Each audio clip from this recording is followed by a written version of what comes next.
I'm a firm believer. When you're late, you're disrespecting another Sure. person's time. Yeah, I agree. Yeah, like no, we're not waiting. We had a couple young guys. These young guys, this wasn't even stars, would show up late to the plane. They're 20, 25 minutes late, and they show up with fast food, which means number one, they knew they late, and they stopped to get food, which pissed me off even more. Lead by Example with Bob Myers is presented for the people by Caesars Sportsbook. You bet, you get with Caesars Rewards. Must be 21 or older. Welcome to Lead by Example. I'm your host, Bob Myers. Today, special guest Charles Barkley. I didn't do a big whatever points and rebounds you averaged and all that stuff. I didn't do that. You okay? It was so long ago, they don't even have tape of it. That's how long. It's crazy, Bob. I've been retired for 22 years. That's crazy, isn't it? That's and you made the same money that these guys make, right? That's the only thing that's the same, right? You made 50. The money was the same, right? That's beautiful, right? You know what's crazy? Man, I'm so lucky and blessed. I'm never gonna complain because I made more money than Wilt Chamberlain, Kareem, and guys like that. But I always tell people, I say, yo, man, I made $5 billion. That was my peak, and it was the greatest thing ever. Now these guys are making 30, 40 million dollars. I'm like, hey, you know what? Bless them. And you know what? I make more money on television than I do when I play. That's what's crazy. How many players now? Because you interact with guys, say thank you to you. How many guys have come up to you and said, hey, thank you for building the NBA? Not many, but you know what? It's more important for me when they see Kareem, Bill Russell before he passed away. If you happen to see Walt Frazier, guys like those, the guys.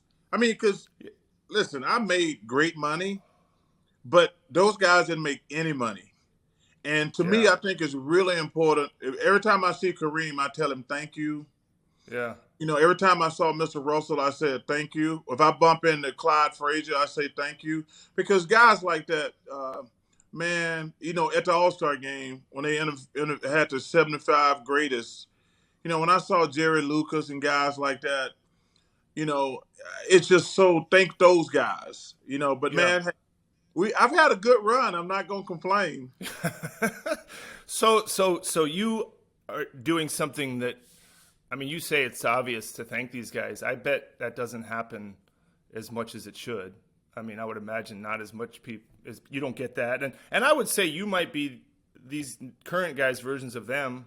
They knew who you were. They probably watched you. It's not they don't know who Kareem is, but you're their guy growing up. A lot of these guys, or one of them. That's interesting, though, because how old is Jonathan Kuminga? He's 19. Think about it, Bob. I've been retired for 22 years. A lot of these guys, leaving school after 1 year. Yeah. A guy has, think about it. Even if a guy was 5 or 6, he really don't have a recollection of what I was or what I played. So a guy has to almost be 30 to 35 to realize, because most of these guys have never seen me play.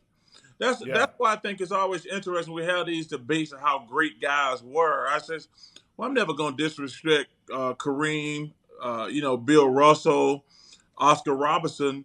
I said, because I never really saw, obviously I saw Kareem. I played against him his last couple of years. But most of the great players, when you talk about all-time greats, I didn't even see those guys play. Let me talk about young you. You were you mentioned raised by your grandma and your mom, both of them, or was it more your grandma? My grandmother was the leader of the family.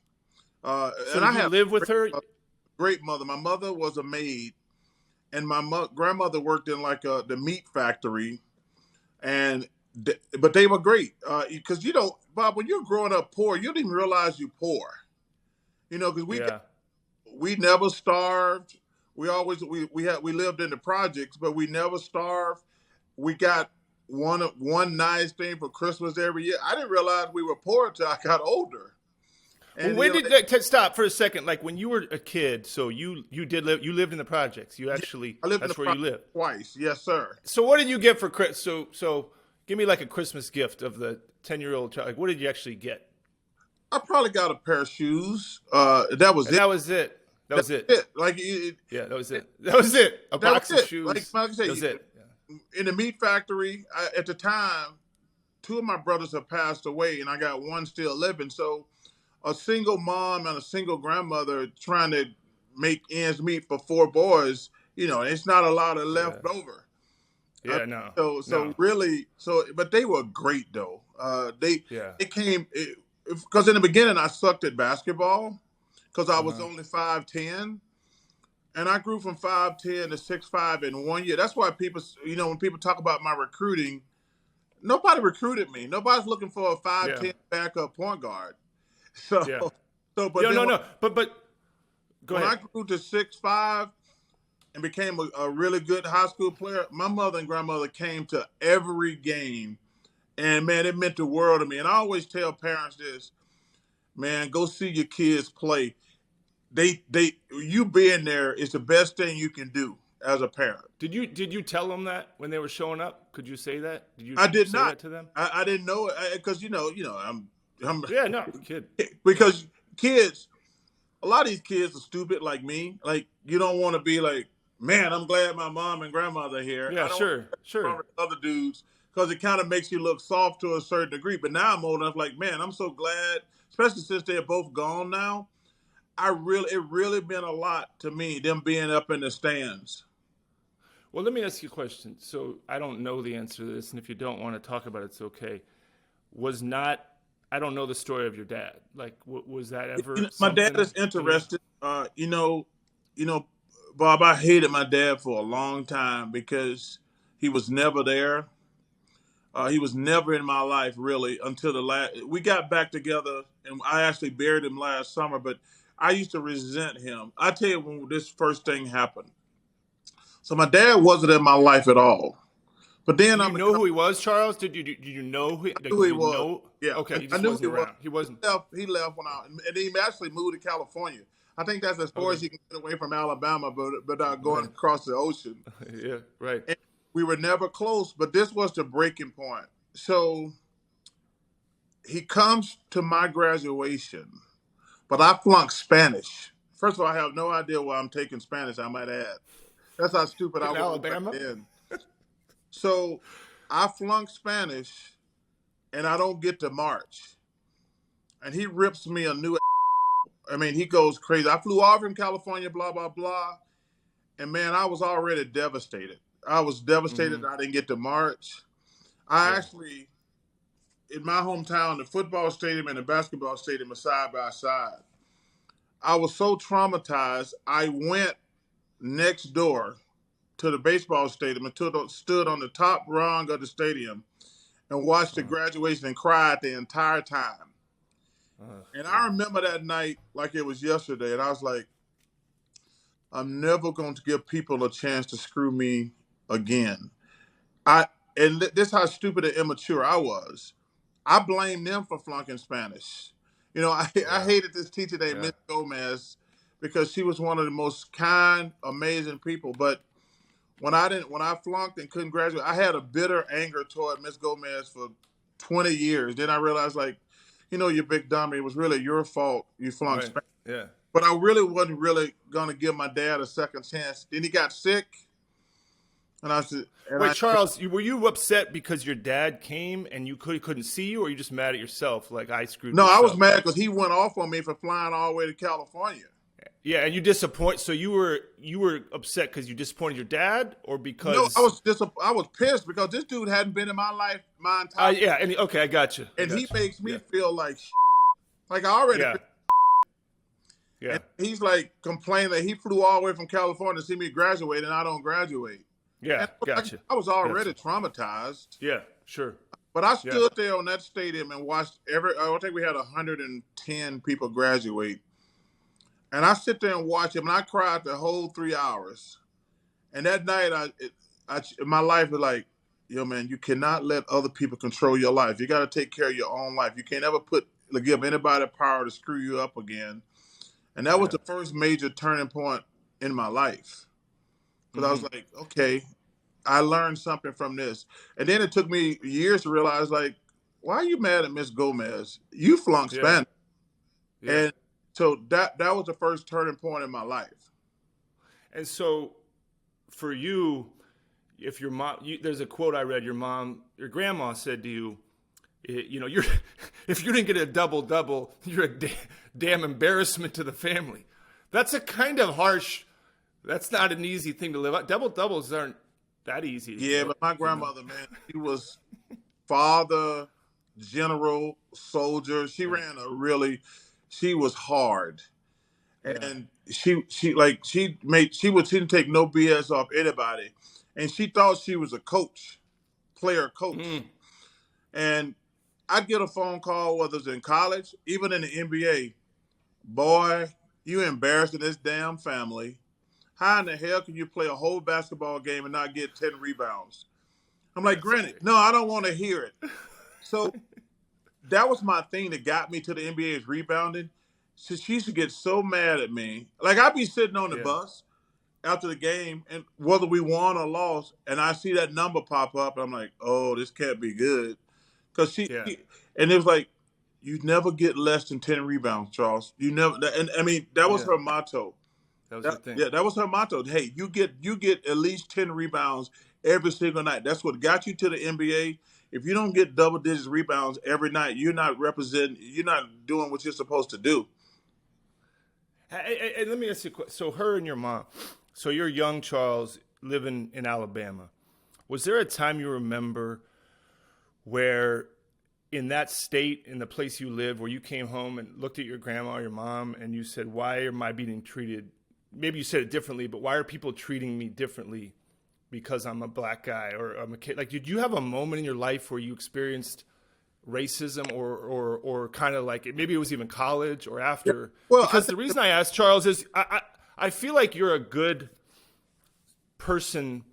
You don't hold back much, it seems to me, in what you say. And I think part of the reason you have that ability is because of what you've gone through in your life. I don't know if that resonates with you, but it's almost like I can say these things because I live this. I live this life. Alabama. You're 100% correct. But because my grandmother, the greatest person ever, she talked to me about Muhammad Ali. She talked to me about Dr. King. She talked to me about Dr. Medgar Evers. She talked to me about Nelson Mandela. She would always talk to me, but she would always say, now, this is not about black and white. This is about right and wrong, because there are a lot of white people out here who are helping in this fight. And the number one thing she told me, don't ever be racist. It makes you, and it's just wrong. Mm-hmm. And it was really a learning experience for me, because even though they bombed the church in Birmingham the year I was born, I'm too young to understand that. I didn't find out about the Montgomery boycott till later. I didn't learn about the Selma massacre till later. But the best thing ever happened, my grandmother said, Charles, it's always going to be different, you being black. There's always going to be racism. But you have to understand, there's a lot of people who are not black, whether they're Jewish, whether they're just white folks, they are here walking with us. And that's the way I try to live my life. But I will tell you something that was interesting. One of my best friends in the world is a guy named Pep Mock. Him and his family are the salt of the earth. And one good thing about a small town, you don't have all that overt racism that you had in other places around the country, to be honest with you.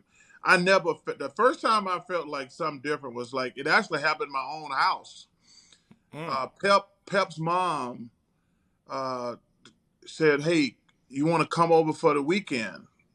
And I'm like, oh, I would love to.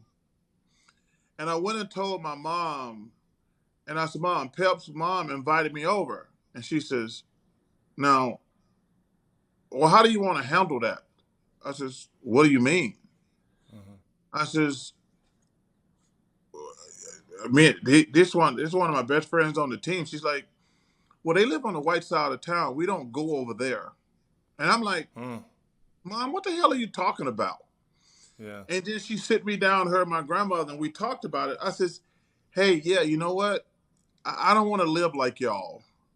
I don't want to grow up like, I want to be friends with white people. I want to have white friends. I don't want to stay on my side of town And the only time I see these guys at basketball practices in school, I said, we going to school together. I think we should be friends. And that was another turning point in my life. I was like, yeah, you know what? I don't want to live. I understand. I'm old enough to understand this stuff now. But if I don't make a change, if I keep the status quo, we're never going to, like, I don't want to live like that. Mm-hmm. And like I say, I'm very aware of racism happens even now. I'm almost 60. But you have to make a choice where you want to be part of the problem or you want to be part of the solution. And I choose to be because of my grandmother. She's like, hey, anytime you're racist, you're just a but the main thing, it's just wrong, plain and simple. Yeah. And it's interesting because, this is leadership, I think, in an interesting way. I want to talk about Auburn. I want to talk about the NBA. But I think now in your life, you got a big voice, and you've earned that, right? But part of it, I think, is, one, how authentic you are. And I think that's a rarity. I think it's hard to find people that you have always been a guy, whether you played or not. This is me. Like, you like me or you don't, but this is who I am. And a lot of players, that's a struggle for people that are famous or rich or well-known. But now when you speak, the things you say really affect people. Like, your voice is powerful. And so sometimes people get upset with that. Sometimes people feel a need to respond to you. And you are kind of like, hey, why are you so upset? But there's a power in what you do. But I feel like you're saying it from a place of, it's not a mean place. Does that make sense? It's just, this is what you think? Bob, that was actually my first learning experience. Going back to Dr. J, I think we were in 87, 88 when I becoming a star. Number one, I'm never going to say anything out of spite or hurt. Because like I say, I'm always trying to be honest and be fair. But how I got to this point, so I think it was my second year in the league, I'm becoming a star. We had traded Moses. Doc was on his last leg, but he was a great mentor.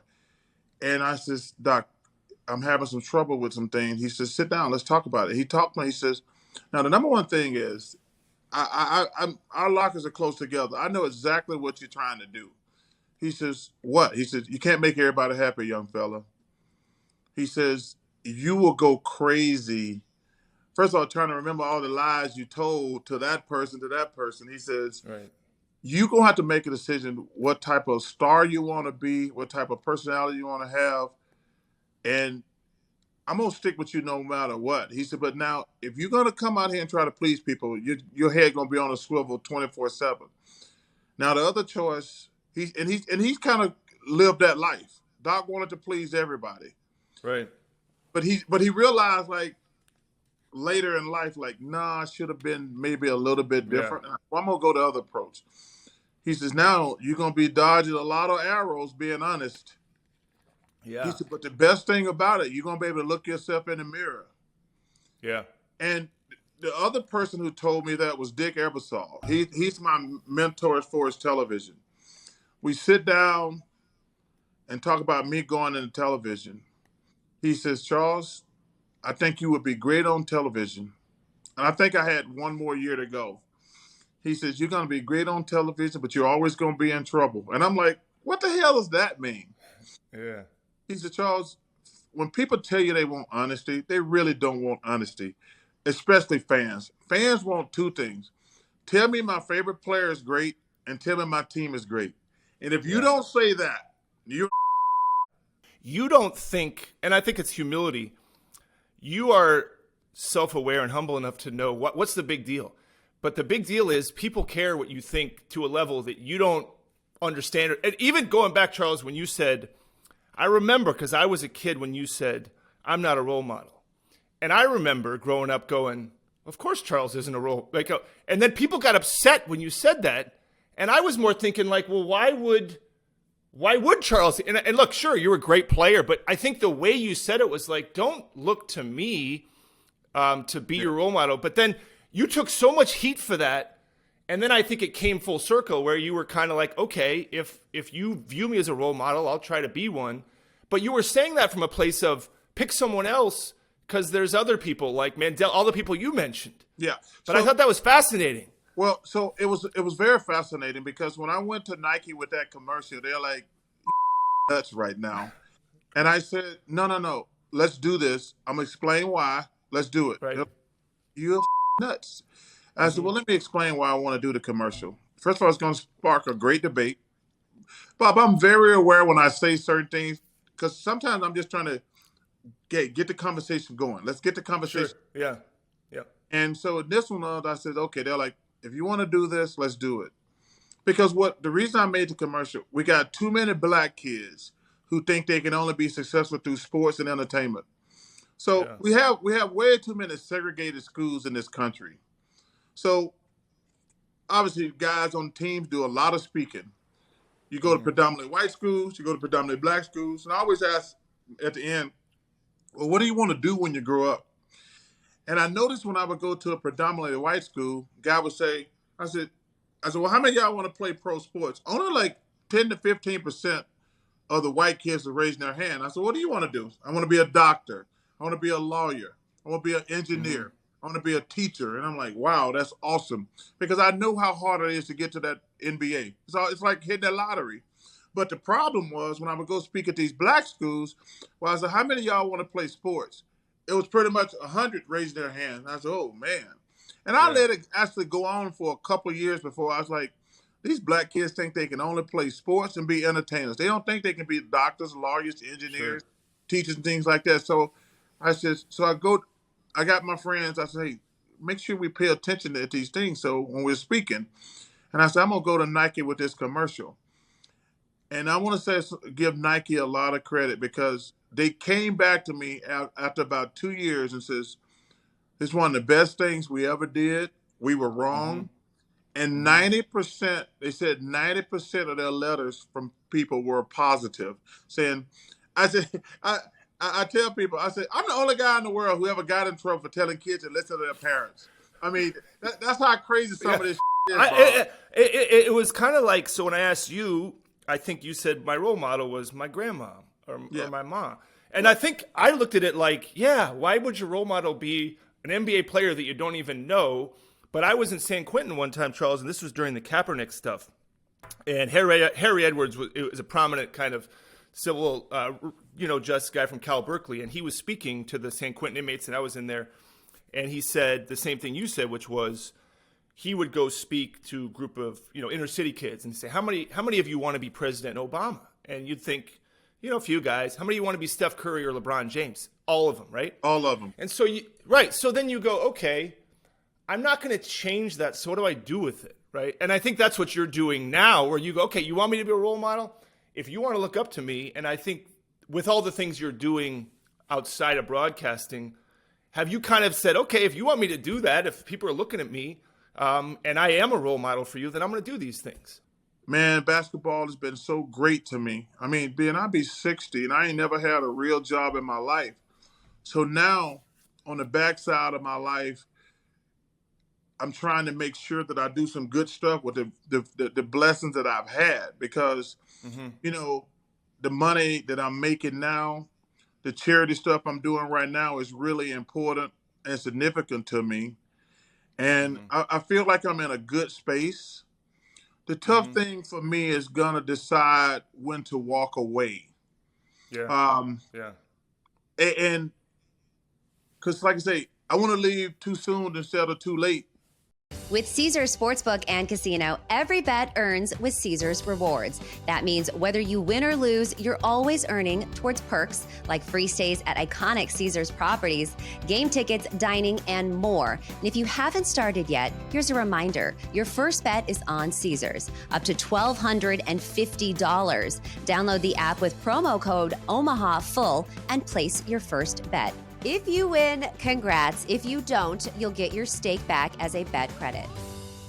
So if you were around a locker room now, as a coach or a GM or just in a team, I'll tell you what you got as a player that these players don't know that they're missing is you got a bus ride where you sat next to a teammate like Dr. J or Moses and you talked to him about life. You got in the training room or in the locker room, you got to talk about the team and the game, and probably made these relationships that you have still now. Charles, now with these phones, it's like you got your own little life you're leading by yourself, and on the bus, there's nobody talking to anybody. And it's not just our team. And it's our team's pretty close. We've been together a long time. But as I move through my part of professional sports, I always wish that people built these relationships, because as you know, when you're done playing, that whole team thing is over. Like, you got your group of people that you work with, but now guys are like, they're spending time on their phones. And I think, tell me if I'm wrong, but when you played, you probably talked about whatever with your teammates. Is that true?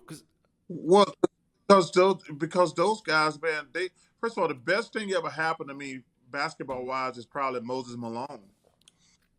You know, so Bob, I was the number 5 pick in the draft, and when I was in college, I was about between 295 and 300 pounds in my college.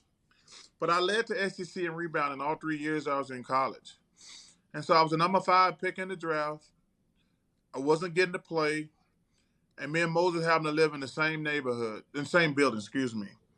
And I asked him, I said, Mo, can I come up and see you tonight? I got something I need to talk to you about.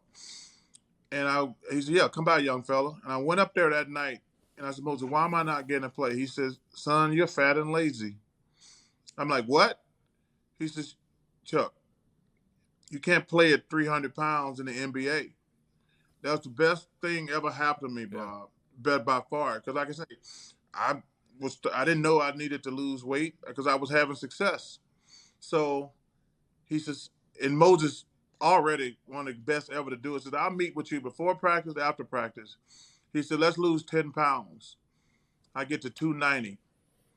I'm starting to feel better, working harder. I get to 280. Mm-hmm. Now I'm actually starting to get to play a lot. It takes me to 270, 260, 250. This guy helped me lose 50 pounds, Bob. Best thing ever happened to me, and the rest is history. I didn't know I could, first of all, I didn't know I could lose 50 pounds. I didn't know I was that damn fat. But if this guy hadn't taken me under his wing, you know, Dr. J taught me about how to dress. He like, Charles, you're not in college. Don't wear warm-up suits. Go get some suits. He took me shopping. We bought some suits. I remember very well, this guy, we went to a place called Boyd's in Philadelphia. He took me, got me 5 to 7 suits, 5 or 6 sports coats. It was like $32,000. I never spent, I guarantee you my mother and grandmother had never made $32,000 their entire life. They guarantee it. When I got the bill, I was like, holy ho. And I was like, he said, this is how you have to dress, son. This is professional. Professional. And things like that, to go back to your point about, you know, man, you need to learn from the guys around you. You know, and let me tell you something. You guys got one of the most unique setups. I'm not saying this because I'm your podcast. Man, if I could learn from, if I'm a guard and I could learn from Steph Curry, Klay Thompson, I'd be like, damn, where we going to dinner tonight, guys? Where are we going to dinner? Hey, Steph, okay, I'm leaving practice. Damn, Steph and Klay still here shoot. Maybe I should stay here and shoot. And the same thing, like, wait a minute. Whatever Iguodala's doing, I want to do that too. Whatever Andre's doing, I want to do. Even Draymond. I said, what is Draymond doing? Like, you guys, like, I can understand guys on certain teams, like, I don't want to be around these guys. But your team, if I can learn from Klay and Steph and Iguodala and Draymond, I'm like, hey, whatever they doing, I'm doing, period. But you know, it's a little, which I think is a compliment to them. I think the best teams police themselves. You know, like, sounds like Moses. Yes. I can't, everybody, you know, whether even coaches, now me, it's, best thing I can do is find guys that do what you suggested. Like, you know, can they manage their own team? Can the players, because if the players aren't doing it, no coach can do it. If the players don't want to do it with each other, no GM certainly. But that's the hard thing, right? That's the hard thing. Like you mentioned Moses and Dr. J, but you played for how many years? And there's like 5 guys that probably have the talent and the mental part where they can do those things, you know, and you probably remember them, you know? Yeah, it's hard because, number one, you're an amateur psychiatrist. I'm telling you, because Dr. J says, he taught me a lot. He said, son, you can't coach that guy like that guy. Because I'm playing with Mahorn and a guy named Derek Smith, and we're yellers. Wait, you're a yeller? Like, if somebody you're tell a me, yeller? yes, I'm a yeller. I know, I believe that. Like I believe you. When Mahorn and Derek Smith yells at me, I'm gonna pick it up. And then and I got caught yelling at a couple guys sometime, and Doc would pull me aside and said, Chuck, not him, yeah. You're a star now. Your job, you got to learn the team. You got to learn every individual player. Some guys you can kick them in the ass. Some guys you have to pat them on the ass and say, "Come on, man, come on, I got you, I got you." And that was the hardest part, because what you said a couple minutes ago, the guys on the team have to police each other. The coach, unfortunately, and probably worse today by far, don't have a lot of control over the team. Yeah. You know, I mean, it's up to the players to police themselves and each other. I mean, like I said, I hate that aspect because let me tell you something. When I got there, Billy Cunningham ran a tight ship. He's like, hey, everybody's here except Dr. J and Moses. He's like, what time is it? 5 o'clock. Let's go. He's like, let's go. We said the bus leaves at 5 o'clock. We're leaving at 5 o'clock. He didn't care who it was. And I played for a couple other teams that like, and we weren't as successful for a reason. Like, well, they're not here. Let's wait. Yeah. And actually, my last stop was probably the worst. We'd wait 20, 30 minutes on players. Guys who wasn't even stars. Hey, Bob, that made Charles, my I head think that's explode. probably what happens too much now. Like that's you play you wouldn't nowadays probably worse. Probably harder.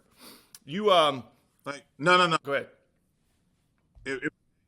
Hey, I'm a firm believer. When you're late, you're disrespecting another person's time. Yeah, I agree. Yeah, like, no, we're not waiting. We had a couple of young guys. These young guys, this wasn't even stars, would show up late to the plane. They were 20, 25 minutes late, and they show up with fast food, which means, number one, they knew they late, and they stopped to get food, which pissed me off even more. I was like, and the coach was one of the good guys I've ever played for. He's like, he didn't want any confrontation. I said, we're never going to be successful without confrontation. You were on time for that. Like, are you really always on time? Are you serious when you say that? Or you got to be on time, Bob. Because disrespectful to your time. Yeah, but you actually, time. I'm just talking from this podcast. Like, I didn't think you'd be on time. You were on time. And then I said, I'm surprised you're on time. You said, of course I'm on time. Yeah, because it's disrespectful to you. I appreciate it. I just... Because, hey, wait, let me ask you a question. Let's say, hypothetical, you had some to do was really important. Like, Chuck, you were late, so I got to cut the podcast short. I was like, no, I'm on time because you might have your time is just as important as mine. But here's why you're likable because of that. Because people in your position abuse that. Because I would have waited for you, of course. It's up to you, not you as a person, but you, who you are. Because, man, you know this. This whole sports thing got so much bull involved in it. I tell people, I've had guys look me in the face and say, I said, wait, are y'all going to trade me? No, we're not going to trade you. I said, well, this team called me and asked me if I want to raise if I get traded. This is a true story. Yeah. This team calls me and says, the coach calls me and says, Chuck, we're going to trade for you, but we want to make sure you're not going to hold out. I said, wait a minute, I'm the only good player we got on this team. How the hell are you going to trade me? He like, okay, no. So then I call the owner. He says like, I said, yo, man, are y'all shopping me? He's like, what are you talking about? We're not shopping you. I said, well, some teams say y'all are shopping me. He said, Chuck, we're not going to trade you. I said, okay. But an hour later, the same team calls back. Said, Chuck, we're gonna pull the trigger on the trade. We want to make sure you're not going to be hold out. And then I knew it was true. And I said, hey, pull the trigger. Chuck, Let me ask you this though, on that story, because I've had to do this, and I didn't. I'll tell you I didn't lie. What if you call that team you're on, and I'm the GM, and you go, "Hey, I heard you're shopping me," and I go, "Yep." What do you? And I go, "Yeah." What do you? Okay, yeah. That. I would respect that better. Okay, you would have. Then you are the rare. I don't like. Here, a player asked me that one time. You gonna trade me? I said, I don't know. Maybe. And I said, can you handle that answer? And he kind of put his head down. And I said, listen, I'm not going to lie for you. I'm not going to do that for you. I said, I'm going to know I told the truth. I'm going to go to bed tonight knowing that I told you the truth. I'm not doing that for you. I'm doing it for me. So here's my question, though. But I agree, because a lot of players say, oh, they never told me. And I don't do it. Like I said, I will tell people the truth. But most players don't want the truth. Like let's say you said, Charles, hey, I heard you're shopping me, Bob. Yep, Charles, I am. And then you go, you. And I go, hey, we may not trade you, so you better keep a good attitude. Could you do it? I'm just wondering. Could you? Yes, because clearly they were going to trade me one way or the other. I guarantee you, any player you talk to says, hey, Bob was honest with me. That's all I I knew what was happening. Like, sometimes you get the phone call, hey, pack your you're gone. Yeah. But I respect any coach, because I know how hard it is in this business. As long as the GM and the coach are honest with me. But you got to understand something, though. In fairness, I'm old school. We talked a little while ago about your idea of coaching, GM. Like, how much do you think about that stuff? I know you're doing great at what you're doing now, but how does that live in you? Well, I really want to do it probably for about 10 to 15 years. Hey, so it's really funny you say that, because me and Ernie have a joke. He pulls it out every now and then, because when he sit me down when I first got to Turner, and he says, Chuck, be honest with me, how long you going to be here? I said, Ernie, I'm looking at 2 to 3 years, and then I want to be a GM or something like that. He says, okay. I said, but 2 or 3 years. And he says, how's year 3 going for you? He says that to me like twice a year. How's year 3 going for you? And now I'm at year 22. Yeah. I think it's probably past for me. I really wanted a job a couple of years ago, and I thought I had the job. Because, we're not brain surgeons over here at TNT. We get paid to watch basketball and talk about it. I love what you do, because to me, especially, your job has gotten so much harder now, because used to, in the old days, I got to see a guy play like 3 or 4 years of college. Yeah. You got to make that decision in 6 months now. It's hard. And I'm like, whoa, that's hard. That's like drafting you your freshman year. What would you have been picked in the draft? What do you think? Oh, I probably would have went late, but maybe second round. Right? So you show up. This is the problem, and I think I appreciate it. Is a hard job. It's hard in any sport now, and you show up. Warriors draft Charles Barkley, 19 years old, and you show up and you're, like you said, maybe not in shape, and you're a second-round pick. So nobody really cares too much about you being 300 pounds. So my coach goes, I can't play Barkley. He's 300 pounds. And my trainer goes, I tried to tell him to lose weight. And I go, don't worry about him. He's a second-round pick. Like, you know what? We got to focus on this. Yeah. And you could be out of that's the hard part. And we would have missed out on some generational guy like you, because you weren't ready, and we tried, and that's the hard part. That's the tough part. Well, what makes it even worse is these on television, like, and some of them are my friends. They're such on TV now, like they're calling the kid a bust after a year or after 6 weeks now. Not necessarily just in the NBA, but I'm talking about. Especially, I would hate to be an NFL quarterback, because you look at Troy Aikman and Peyton Manning, 2 of the best to ever do it. I think they both was like 1-15 back then. Can you imagine like a number 1 draft pick or quarterback go in the first round nowadays? going 1-15, they're like, he's a bust. Yeah. He's a bomb. I mean, because that's how powerful television is, though. They tell you what to think and everything. When we make a trade or a draft pick, Charles, they'll grade it. Okay, so it's like the trade. We got an A+. I mean, I go, I don't. It could be an F. I mean, or you got an F on that draft pick. I go, how is it an F? The kid hasn't even. We haven't even given him a jersey yet. Like, how is it an F or an A? Like, he hasn't played in the game. What do you mean A? Well, that's like when you guys got Wiggins. Yeah, F. That's what everybody most said. Of the grades are like, I don't know what the hell they doing out of Golden State. And then and all of a sudden you guys win the championship and he's was the second best player there. And then I know. That's the thing about it. There's no responsibility on their part. They're like, what the hell are the Warriors doing going out getting Wiggins, blah, blah, blah. Then you win the championship. They never said, I was wrong on it's my funny, criticism. Because when we won it last year, Curry, everybody had this idea that Steph was taking receipts and he was going shooting back at people that say we weren't going to win it. And I asked Steph, I said, what? I said, were you really bothered by people saying we weren't going to win it? He goes, nah, it's just funny.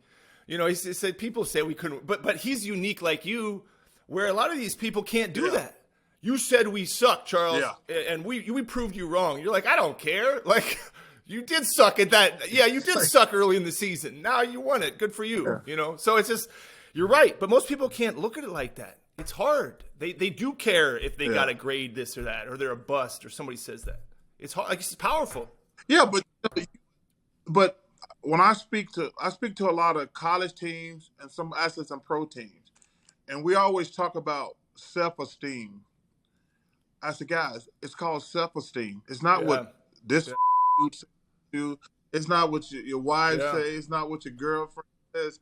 Your peace, not just basketball, your self-belief as a person. Because those are two different things. Basketball is what you do, but you got to be a good person away from the basketball court.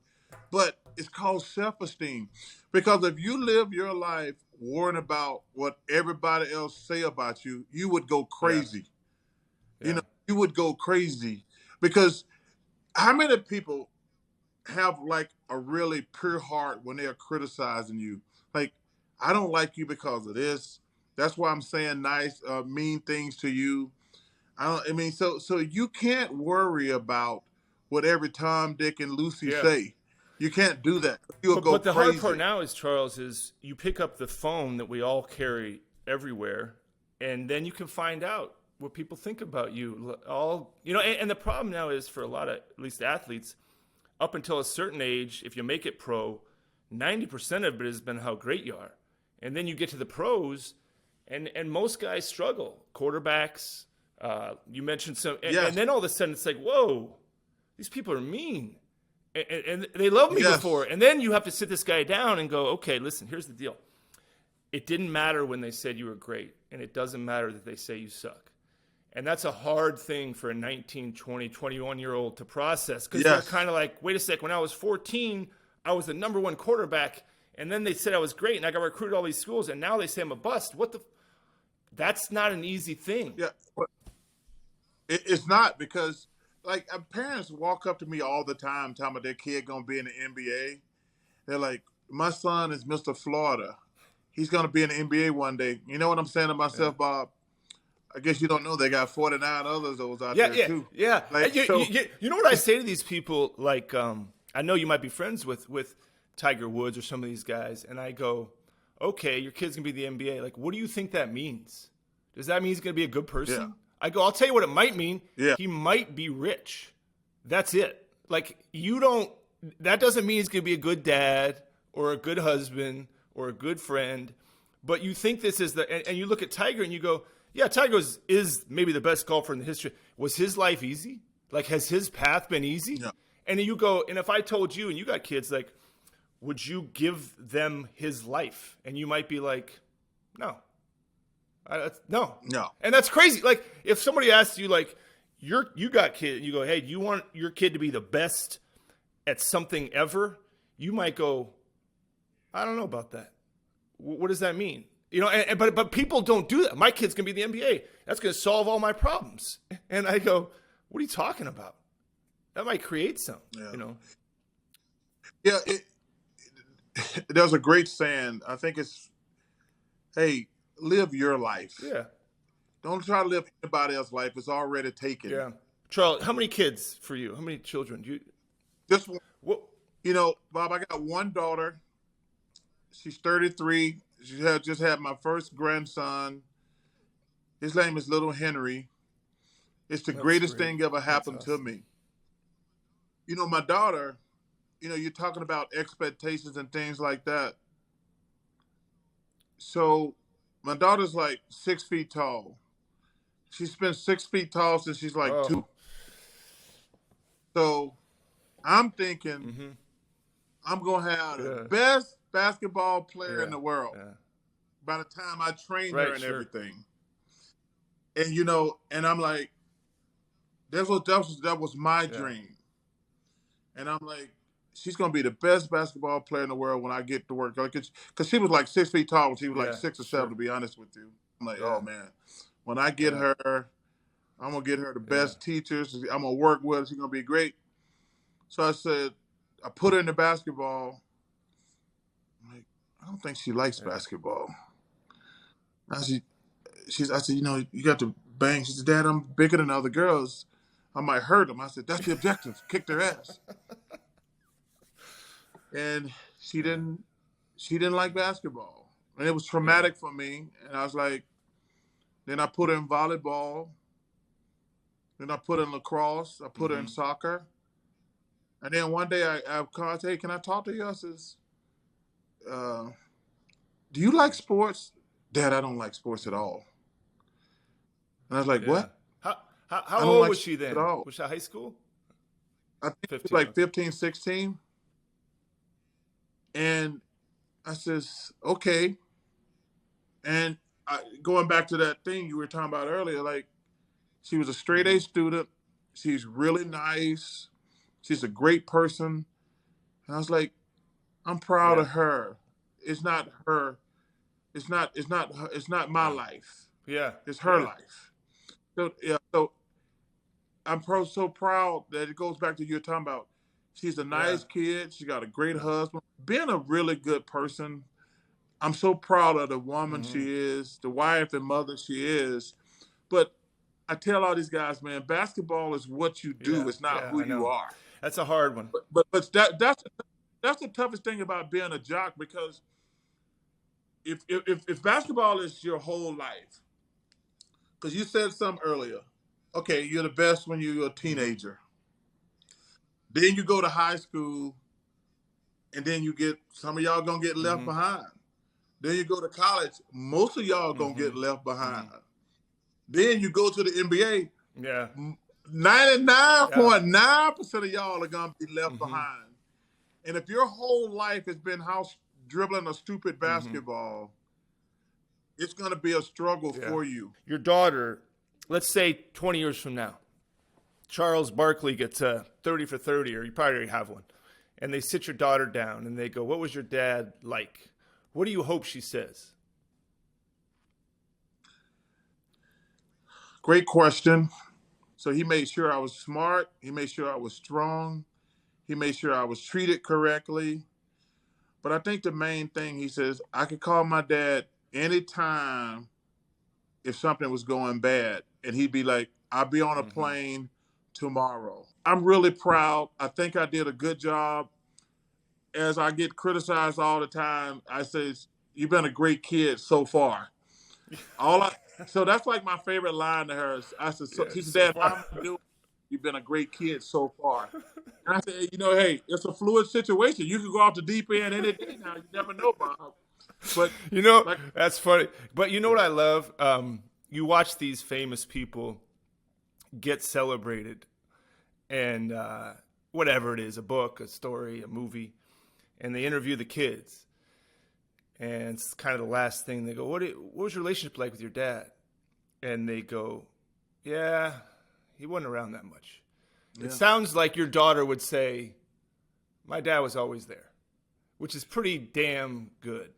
Man, it's really important because, and I think it's probably because of my dad's situation too. In fairness, to be honest with you, Bob, like I never, me and my dad made peace later in life, but at that point, I was learning on my own. So I had to learn everything on my own, but I got lucky that I told you, going to the one thing I hate about the NBA today, they don't have enough veterans on a team. Like, yeah, you go to a team and the oldest guy on the team is like 25. He don't know anything at 25. No. I think every NBA team should have an old guy on the team says, hey, you can talk to me about money. You can talk about me how to dress. You can talk to me about practice habits and work habits. Trying to learn a guy who's been in the NBA, even though he's been in the NBA for 3 or 4 years, he's only like 23 years old. He can't teach me anything at 23. He hasn't been in the real world. So that's great. I think you're right. I want to be there for my daughter. No, and you are. And last thing I'll say is, one, appreciate you coming on, and two, to that point you just made, Iguodala is almost twice the age of Kuminga.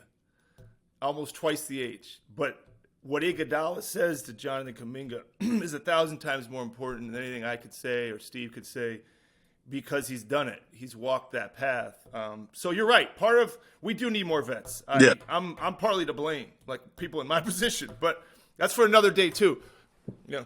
No, but first of all, you listen. You're vets, and I'm like I say, I'm not blowing smoke in my ass. I'm just being honest with you. Yeah. Even Looney. Good. You got some of the best vets in the history of the sport. Yeah. I mean, like I say, and listen, you built that thing, but I'm telling you, every team would kill to have your leadership. Yeah.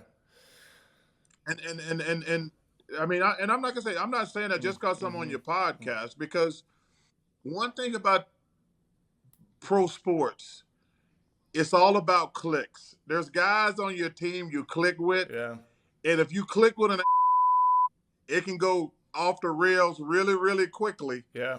Because I've been on teams like that. Yeah. And it's funny, if I was doing this in your day, it would have been fun to try to put something around you.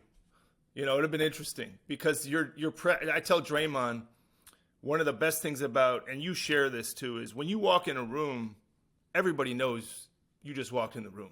That's that's just who you are. And that's a compliment. They also know when you leave the room. But you can't have 10 of those guys. You can maybe have a couple, because they take up a lot of space. But it would have been fun to try to figure it out with you. Mostly because I think you love basketball and you're an unbelievable player and fascinating guy. So this was great, Charles. I appreciate it. Thanks for coming on. Hey man, how much respect I got for you. We have our private conversation. I always appreciate it. But thank you for having me, brother. And, congrats on everything. We'll talk again, but thanks for coming on. Appreciate it.